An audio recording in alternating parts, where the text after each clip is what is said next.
What's up? What's good, world? Welcome back to a new creation. I've been seeing a bunch of little spoon necklaces all over Instagram and Twitter, so I wanted to make a super cute one for you guys. So let's get into it.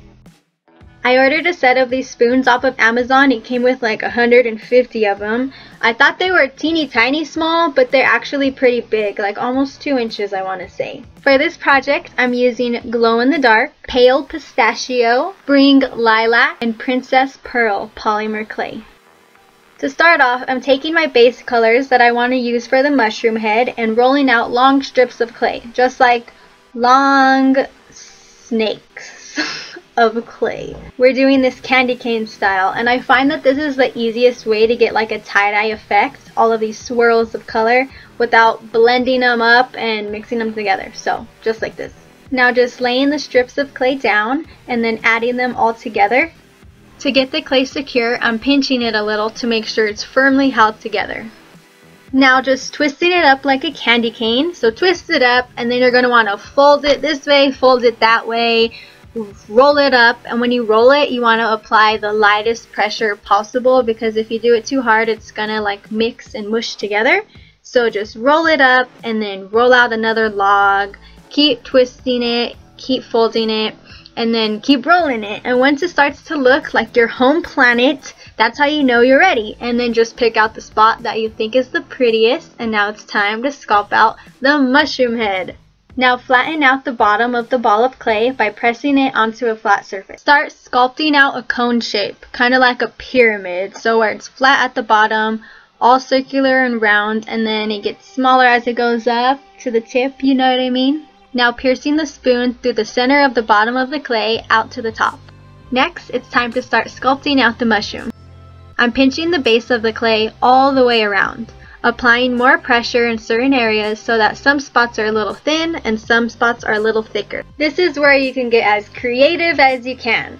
Go ahead and pull up a picture of a mushroom for reference, or just do it out of your mind. That's what I did. I just wanted it to be like big at the bottom and then get curvy and weird up at the top.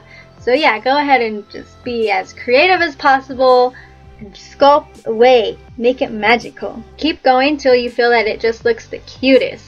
It doesn't have to be perfect. We're going to come in and texture it, so you don't have to worry about it being perfectly smooth or anything. I'm using this tool to smooth out the clay to meet the spoon so that it stays on securely and firmly and does not fall off. Then blend all that out. Now to add some texture to the bottom of the mushroom, I'm using a small blade, starting at the center up against the spoon and then dragging the blade straight out.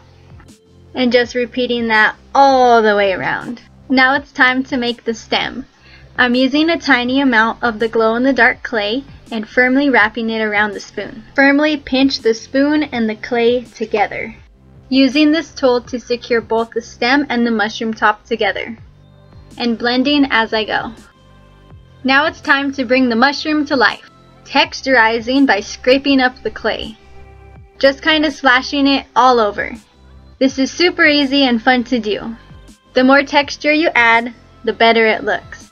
You can also reference a particular mushroom and texturize it just like that photo. Repeating this all over.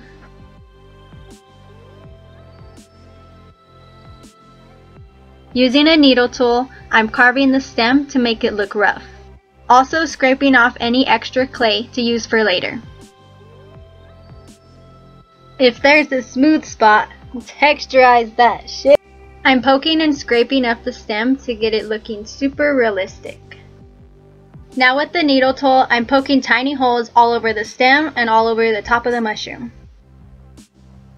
With the excess glow-in-the-dark clay that I removed earlier, I'm taking teeny tiny pieces and then adding them onto the top of the mushroom sporadically. The more you add, the more it glows.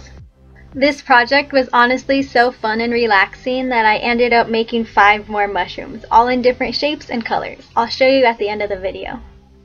And once you're happy with the way that it looks, it's time to bake it in the oven. I baked my mushroom at 200 degrees for 30 minutes, and the spoon was just fine. It didn't melt or anything. Now that the charm is out of the oven and cooled down completely, it's time for glazing. I like to use just any kind of clear nail polish for my charms. Glazing is the most satisfying part because you get to see your creation go from like boring and matte to glossy and gorgeous. I did the first few coats with clear nail polish, but while I was doing this, I kept staring at my own nails and I wanted to try out the polish that has holographic glitter inside. And you can recreate this by just adding some glitter to some clear nail polish. And check out the finished charm, all gorgeous in the sunlight. Please be sure to tag me and let me know if you make this charm. I love when I get to see your pieces. Check out all of the mushroom spoons that I made.